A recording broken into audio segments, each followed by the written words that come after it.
Здравствуйте, уважаемые зрители. Крым. Как он сейчас там поживает? Крыму, Алышка, людей нет. На набережной, кроме нас, тоже единицы. Как готовят в Крыму, когда нет света? Вот так. На мангале. Мы приехали в Крым, мы ехали на трассе, везде он был, только мы переехали через мост, бензина нигде нет. Нет, сначала был 100 за 300 рублей, а сейчас вообще никакого нету. Света нет, бензина нет, интернет не ловит. Не знаю, когда вы увидите это видео. Такие новости на 18 августа. Ничего, будете возвращаться. Бензина уже и за мостом нет. Стабильность. Поддержите канал подпиской. Комментарий, лайк приветствуется. Впервые сегодня всю ночь был свет. А это уже Ялта. С 23 июля всю ночь. То есть практически месяц не было света. Один раз включили. Счастье. У нас такого еще не было, но не по всему городу есть свет. Только избранным включили. В окошко вылазишь и видно, в каких районах есть, в каких нету. Вот. Не знаю, может быть, сейчас выключат и вообще будет, не будет сутки. Типа за ночь переделайте все дела и как бы все. Вот. Все в дыму. Ну, я на первом видео показывала вам. Все в дыму. Дышать так себе. Ну, прям чувствуется. О, даже, блин, тут не покажешь. Ситуация следующая. Туристов нету, бензина нету, электричества нету, уже и воздуха нету. Вот это я понимаю. Путинская движуха набирает обороты. Стабильность. Сейчас. А это Пермский нефтеперерабатывающий завод. Решил присоединиться и поддержать очереди, чтобы они только увеличивались. Пермь находится, если так по прямой от Украины, где-то 1500 километров. И по автомобильным дорогам около 2000 километров. Местные аборигены просто в восторге от движухи.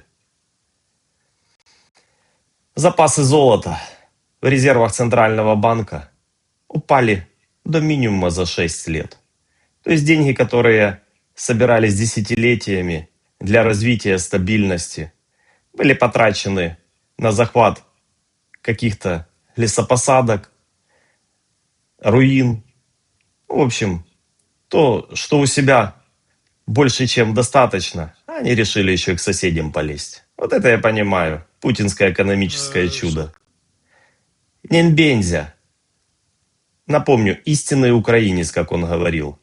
Don't worry about mobilization in Russia. I think that it was said many times officially that we don't need massive mobilization at the moment.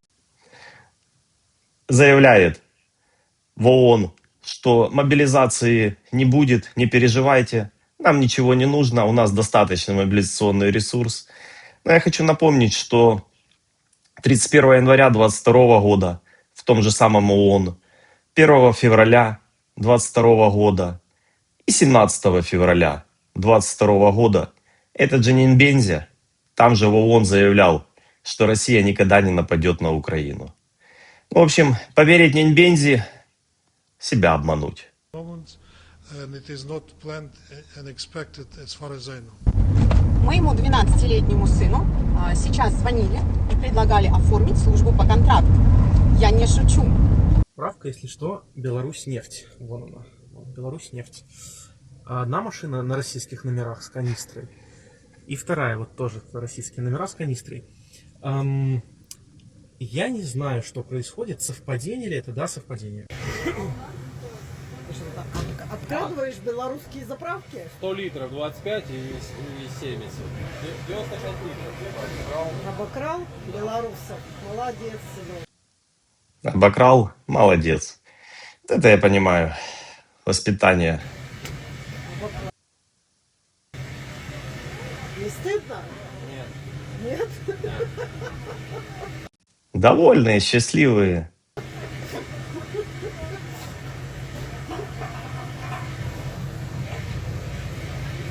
Короче, сижу, размышляю. Буквально еще вчера, позавчера, может быть, месяц назад, ты такой с уверенностью думаешь, СВО меня вообще никак не касается. Ну никак вообще. Оно да, оно есть, происходит где-то там далеко, но меня это никак не касается. Ни моих родственников, даже, может быть, друзей. И вот сегодня такой хлоп, сегодня, завтра, вчера ты стоишь в этих бесконечных очередях за бензином, тратишь время, час, а то и 2, когда времени и так не хватает ни на что, тем более на отдых. А теперь приходится закладывать эти 2 часа, там, не знаю, 1,5-3, кому как повезет. Стоишь, конечно же, ругаешься, стрессуешь, злишься. И понимаешь, что вот, пожалуйста, на самом деле СВО, оно все вот рядышком с нами прям буквально. Все для людей. Владимир Владимирович позаботился о том, чтобы люди не тужили, думали, разговаривали побольше. Дай бог побольше вам такой движухи. И надеемся, скоро это все закончится. И теперь оно коснулось вообще каждого. Каждого, кто имеет отношение вообще, кто связан с бензином. Как вам такое? Народный президент. В Кремле откопали мощи Донского, или кто он там. Привели показывать царю, что Дмитрий Донской только подкрепляет истину того, что на России был погребен Дмитрий Донской. Лежал себе в саркофаге 600 лет. Открыли этот саркофаг, привели дедушку, напустили туда кислорода, камеры. В общем, все как для того, чтобы сохранить для будущих поколений. Все самые значимые основы нашей истории. Ну и после этого русская православная церковь назвала очень разумным решением отправку мощей Дмитрия Донского на фронт. Ну все, я думаю, после того, как они мощи отправят на фронт, малая такмачка сразу падет. Тут без вариантов. Неплатежи в отечественной экономике достигли исторической планки в 9 триллионов рублей, сообщил Росстат. Только с начала года просроченная дебиторская задолженность предприятий увеличилась на 16,9%. В масштабах всей страны эта сумма эквивалентна почти 4% прогнозируемого ВВП, что наглядно иллюстрирует глубину финансового кризиса в корпоративном секторе. Главными триггерами ухудшения ситуации Центробанк и профильные ведомства называют резкое падение экономического роста и жесткую денежно-кредитную политику с высокими процентными ставками. Растущие затраты предприятий на обслуживание займов ведут к увеличению просроченной задолженности. Ну что, движуха интересная. Мобилизации не будет, денег тоже нет, бензина нет. Все, как и планировал Владимир Владимирович. Бункерный дедушка. Друзья, прошу поддержать канал подпиской. Напишите комментарий, поставьте лайк. Спасибо за просмотр. До скорых встреч.